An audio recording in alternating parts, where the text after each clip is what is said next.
Africa से संबंधित है। और नील नदी का मुहाना पर ही जो है मिस्र की जो सभ्यता थी वहाँ विकसित हुई थी। ठीक है, और ये कहाँ है, ये अफ्रीका महाद्वीप में स्थित है। ठीक है, उसके बाद देखिए मिसिसिपी नदी। मिसिसिपी नदी कहाँ स्थित है, ये जो है नॉर्थ अमेरिका में स्थित है, यानी कि उत्तरी अमेरिका में स्थित है मिसिसिपी नदी। और वोल्गा नदी जो है ये यूरोप की जो है सबसे लंबी नदी है, तो इसका सही आंसर होगा वोल्गा नदी। और डार्लिंग नदी कहाँ की नदी है, ये ऑस्ट्रेलिया की नदी है। डार्लिंग नदी और मर्रे नदी ये जो है ऑस्ट्रेलिया की नदी है। ठीक है, आई होप आप लोग समझ गए इसको। स्वागत है आप लोगों को आज का इस नए वीडियो में।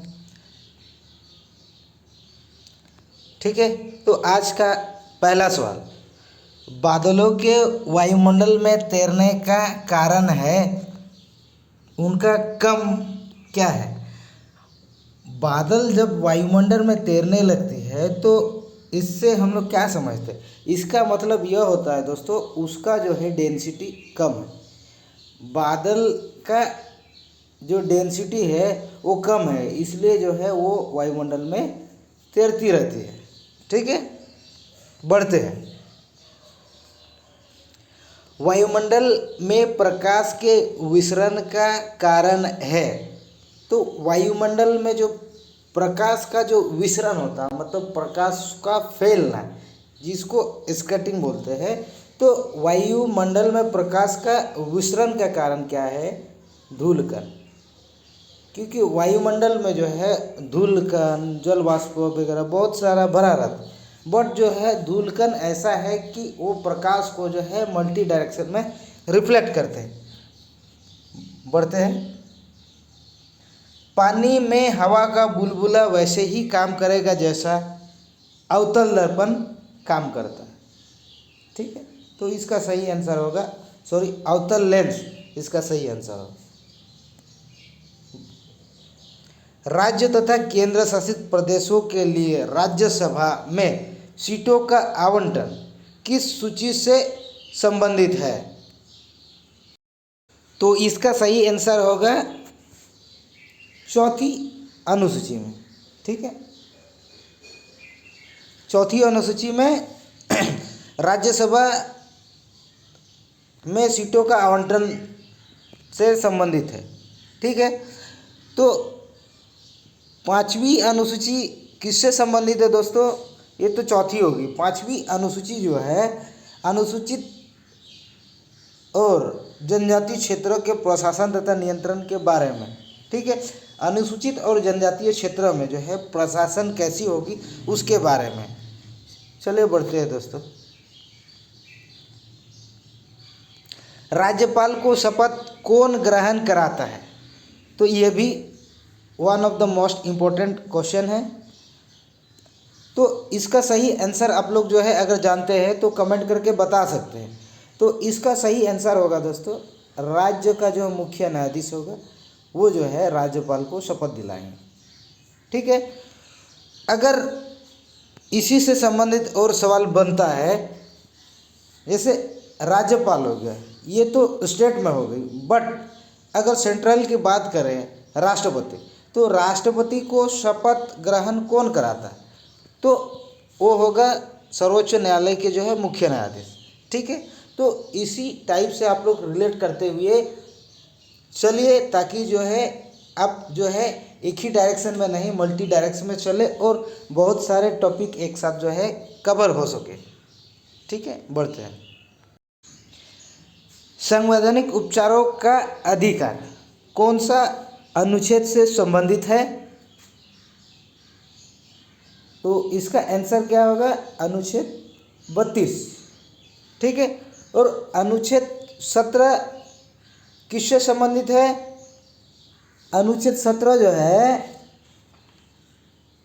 आपका अस्पष्टता का जो अंत होता है, यानी कि अनटचेबिलिटी का जो है, ठीक है, जो छुआछूत वाला जो मामला है इससे संबंधित है। ठीक है, उसका विरोध में। ठीक, अनुच्छेद 74 जो है वो राष्ट्रपति की सहायता एवं सलाह के लिए एक मंत्री परिषद का गठन जो है वो आर्टिकल 74 से संबंधित है, और इसका प्रधान कौन होगा, प्रधानमंत्री। और इसका प्रधानमंत्री का पद कौन सा आर्टिकल में है, वो आर्टिकल 75, ठीक है, आप लोग इसको नोट डाउन कर सकते हैं। उसके बाद आर्टिकल 52, ये जो है राष्ट्रपति से संबंधित है। तो ये जितना भी फैक्ट है आप लोग जो है कॉपी में नोट डाउन कर सकते हैं, ठीक है। बढ़ते हैं, किस संशोधन ने मताधिकार की न्यूनतम आयु 21 वर्ष से घटाकर 18 वर्ष कर दिया, ठीक है। ये भी बहुत महत्वपूर्ण सवाल है, ठीक है। तो इसका सही आंसर होगा 61वां संविधान संशोधन, ठीक है। तो 61वां संविधान संशोधन कब हुआ है या कब हुआ था, तो इसके बारे में अगर जानते हैं तो आप वीडियो पॉज करके आंसर दे सकते हैं। तो इसका सही आंसर जो होगा 61वें संविधान संशोधन जो है 1989 में हुआ था, और ये जो है इसके तहत लोकसभा और विधानसभा चुनाव में जो है वोटिंग का एज जो है 21 वर्ष से घटाकर 18 वर्ष कर दिया गया, ठीक है। बढ़ते हैं अगला सवाल, चंद्रयान 2 में भारत का सहयोगी देश है। तो चंद्रयान 2 को बनाने में जो है सहयोगी देश कौन सा था, वो होगी रशिया, ठीक है। और चंद्रयान 2 को जो है किस रॉकेट से छोड़ा गया था, तो उसका नाम क्या है, रॉकेट लॉन्चर का नाम, तो जो है GSLV। तो इसका जो है पूरा डिटेल्स यहाँ दिया गया है। चंद्रयान 2 को 22 जुलाई 2019 में लॉन्च किया गया था, और कहाँ से, वो सतीश धवन केंद्र श्रीहरिकोटा से प्रक्षेपित किया गया था। और श्रीहरिकोटा कहाँ स्थित है दोस्तों, ये आंध्र प्रदेश में स्थित है। तो इसका जो है चंद्रयान 2 का जो है लॉन्चर का क्या नाम था, GSLV Mark 3, ठीक है। और चंद्रयान 1 इसको कब लॉन्च किया गया था, 22 अक्टूबर 2008, और इसका लॉन्चर जो रॉकेट लॉन्चर का क्या नाम था, PSLV C11, ठीक है। आई होप आप लोग इसको जो है अच्छी तरीके से समझ गए। बढ़ते हैं, R-25 क्या है, ये जो है अत्याधुनिक जो है अगली पीढ़ी के अत्याधुनिक यानी कि जो है अत्याधुनिक रॉकेट इंजन है, ठीक है, R-25, ठीक है। बढ़ते हैं, निम्न में से कौन सी नदी यूरोप महाद्वीप से संबंधित है, ठीक है। तो इसको 1 बाय 1 जो ऑप्शन हम लोग चर्चा कर सकते हैं इसको, ठीक है। तो नील नदी, नील नदी कहाँ की नदी है, नील नदी आपका अफ्रीका से संबंधित है, और नील नदी का मुहाना पर ही जो है मिस्र की जो सभ्यता थी वहाँ विकसित हुई थी, ठीक है। और ये कहाँ है, ये अफ्रीका महाद्वीप में स्थित है, ठीक है। उसके बाद देखिए मिसिसिपी नदी, मिसिसिपी नदी कहाँ स्थित है, ये जो है नॉर्थ अमेरिका में स्थित है, यानी कि उत्तरी अमेरिका में स्थित है मिसिसिपी नदी। और वोल्गा नदी जो है ये यूरोप की जो है सबसे लंबी नदी है, तो इसका सही आंसर होगा वोल्गा नदी। और डार्लिंग नदी कहाँ की नदी है, ये ऑस्ट्रेलिया की नदी है, डार्लिंग नदी और मर्रे नदी ये जो है ऑस्ट्रेलिया की नदी है, ठीक है। आई होप आप लोग समझ गए इसको। केसर-ए-हिंद की उपाधि किसे दी गई थी, तो इसका सही आंसर क्या होगा, इसका सही आंसर होगा महात्मा गांधी। केसर-ए-हिंद से जो है महात्मा गांधी को जो है सम्मानित किया गया था। तो इसका डिटेल्स हम लोग देखते हैं। महात्मा गांधी को दक्षिण अफ्रीका में एम्बुलेंस सेवाओं के लिए केसर-ए-हिंद की उपाधि प्रदान की गई थी, कब, 1915 में, और किसके द्वारा, लॉर्ड हार्डिंग के द्वारा जो है सम्मानित किया गया था केसर-ए-हिंद, ठीक है। तो बढ़ते हैं, निम्न में से कौन सी पुस्तक सरोजिनी नायडू की है, तो इसका आंसर होगा सॉन्ग्स फॉर इंडिया, ठीक है। और केसरी किसकी पुस्तक है दोस्तों? ये जो है लाला लाजपत राय की पुस्तक है। और मराठा और संवाद क्या मोदी, ये किसकी है? राजा राम मोहन राय की। ठीक है, बढ़ते हैं। भारत की स्थलीय सीमा की लंबाई कितनी है? ठीक है, तो इसका सही आंसर कितना होगा दोस्तों? 15,200। 15,200 किलोमीटर जो भारत की स्थलीय सीमा की लंबाई है। ठीक है, तो सब मैगीनट रेखा किनके बीच स्थित है? तो इसका सही आंसर क्या होगा दोस्तों? फ्रांस एवं जर्मनी के बीच जो है आपका मैगीनेट रेखा स्थित है। ठीक है, तो सही आंसर होगा सी ऑप्शन, जो फ्रांस एवं जर्मनी। ठीक है,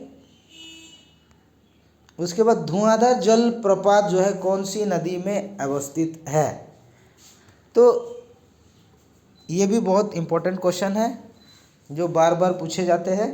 तो धुआंधार जलप्रपात जो है आपका नर्मदा नदी में स्थित है। और ये धुआंधार जलप्रपात कौन सा स्टेट में पड़ती है? ये जो है मध्य प्रदेश।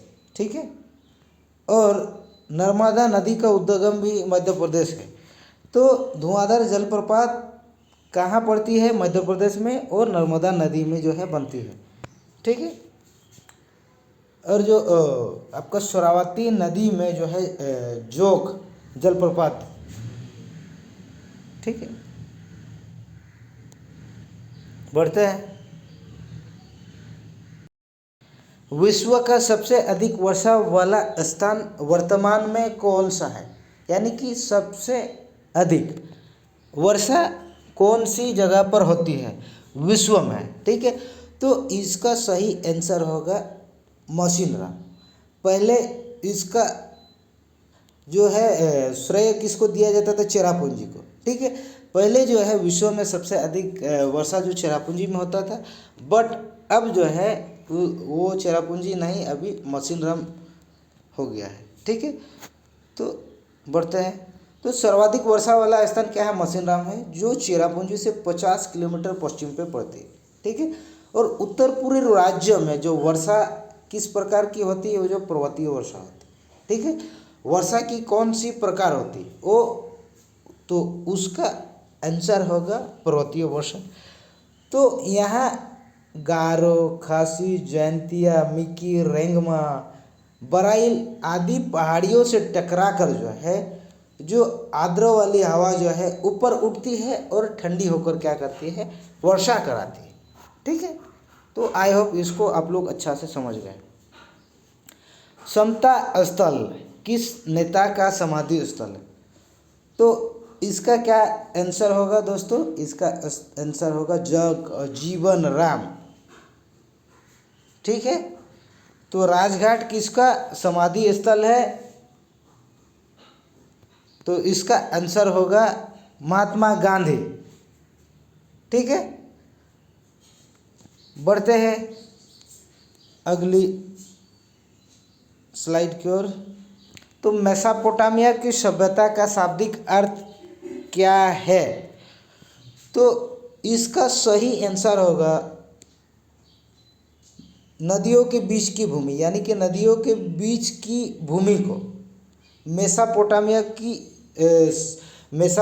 की जो सभ्यता है वो दो मतलब नदियों के बीच एक भूमि है, और वहीं भूमि में जो है मेसोपोटामिया की सभ्यता जो है विकसित हुई थी।